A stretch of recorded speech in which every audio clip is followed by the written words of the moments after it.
So, mga sangkay, atin pong alamin ngayon itong sinasabing sekretong mensahe daw po ni Pangulong Bongbong Marcos at ng sinasabing isang korap na tao. Well, alamin po natin mga sangkay kung ano po ito.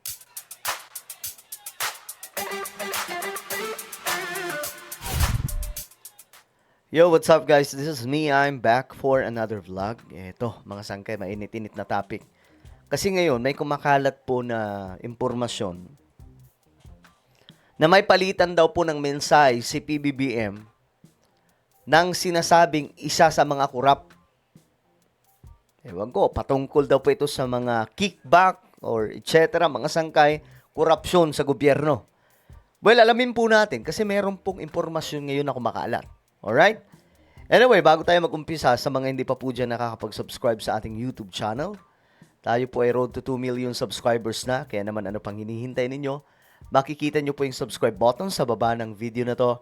I-click nyo lamang po yung subscribe, i-click ang bell, at i-click nyo po yung all. Sa mga nanonood naman po sa Facebook, syempre guys, i-follow nyo po yung ating Facebook page. Okay, eto na mga sangkay, tignan po natin. Ito kasi yung lumalabas ngayon na balita, mayroon na pong impormasyon kung kanino daw po nanggaling. Ayon po dito, kinumpirma ni House Senior Deputy Minority Leader at Caloocan City Representative Edgar Erice na ipinakita sa kanya ni Batangas Representative Leandro Liviste ang umano'y palitan ng mga mensahe ni na Pangulong Marcos Jr. at dating Yusek Adrian Bersamin kaugnay ng kickback sa mga maanumalyang proyekto. So, sa madaling sabi, kwento lang. Ito, kwento lang eh. Malinaw naman, kwento. Wala pa naman pong nilalabas mga sangkay na, kumbaga, ebidensya. Ito po ngayon kasi ay kumakalat, no, sa mga balitaan. Ngayon, basahin po natin yung impormasyon tungkol po dito. Sinabi ni Erice na ipinakita rin ni Liviste ang naturang mga mensahe kay House Minority Leader at ACT Teachers Party List Representative Antonio Tinio.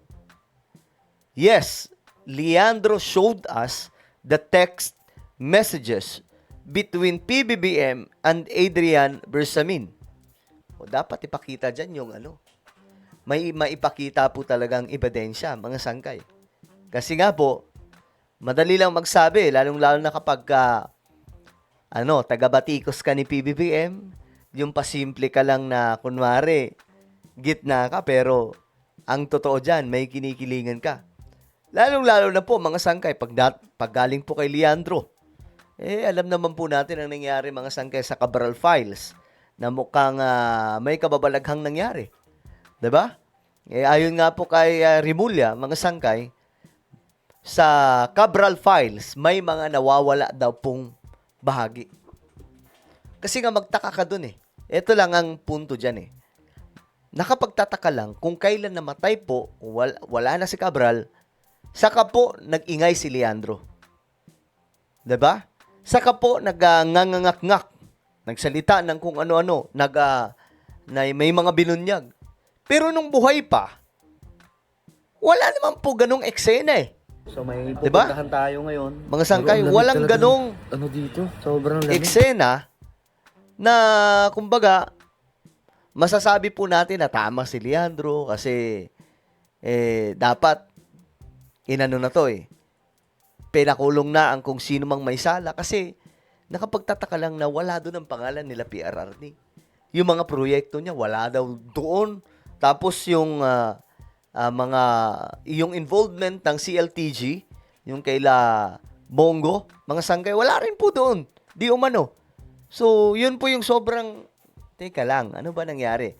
At ayon po kay Rimulya, may mga nawawala. So, ibig sabihin, may mga binura at may mga dinagdag. Di ba? He showed us, sabi dito,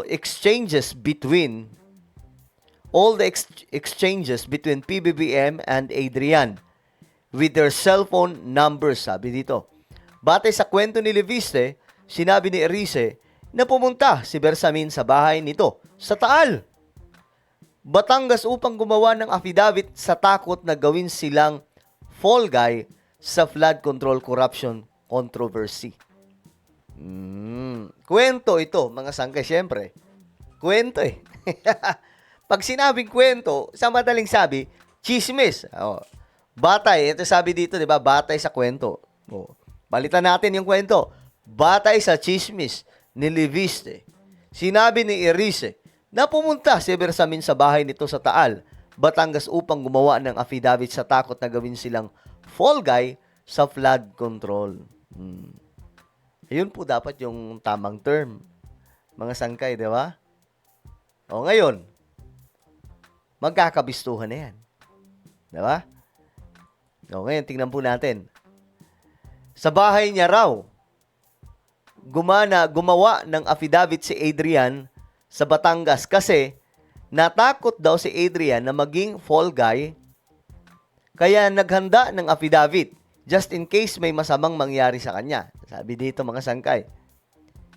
Ipinakita rin umano ni Leviste sa kanya ang kuha ng CCTV upang patunayan ang pagbisita ni Bersamin sa kanyang bahay sa Batangas kasama ang pinaniniwalaang mga abogado.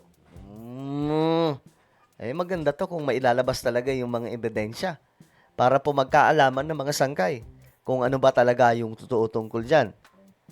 Kasi maraming sinasabi si Leviste. So, dapat ibunyag na lahat. Ilabas lahat ng ebidensya. Hindi yung sasabihin, pag inano nyo ako, ilalabas ko yung ganito. Dapat hindi gano'n. Dapat talagang kahit anong gawin nyo sa akin, ilalabas ko to. Dapat gano'n, di ba? Sabi dito, nakasave umano ang naturang pag-uusap sa isang USB. It's in a USB. Sabi dito, there are a lot more than Lynn did not show us. There are a lot of more than Lynn that Lynn did not show us. It seems that Adrian have a strong relationship with the people in Taal, Batangas. In fact, the former chief of staff of Executive Secretary Lucas Bersamin is now the mayor of Taal and the political ally of Leandro. Okay. So, sabi dito, si Adrian Bersamin ay apo ng dating Executive Secretary. So ngayon, magkakaalaman na yan, mga sangkay, kung ano yung totoo. Ilabas na kasi yung mga ebidensya para hindi na po tayo nanghuhula, di ba? Ang bira, kung totoo yan, ilatag na para magkaalaman na talaga. Alright? So ano po ang inyong opinion tungkol po dito? Okay? Sabi dito, mga sangkay, nasa USB daw po. Marami pa daw po tayong hindi nakikita, mga sangkay, na dapat po natin malaman. At ayon po dito, malalim nga daw po ang relasyon nitong si Adrian sa mga tao dun sa Taal, Batangas. Diba? So, tingnan po natin, mga sangkay, kung ilalabas yung mga ebidensya ni Leandro patungkol po sa sinasabing usapan, may CCTV, may palitan ng text message. Well, tingnan po natin. Ano po ang inyong opinion? Comment down below. Meron po tayong YouTube channel. Ito po ay Sangkay Revelation. Hanapin nyo po ito sa YouTube ngayon din. Kapag nakita nyo na, i-click nyo po yung subscribe, i-click ang bell, at i-click nyo po yung all. Ako na po yung magpapaalam. Mag-iingat pong lahat. God bless everyone.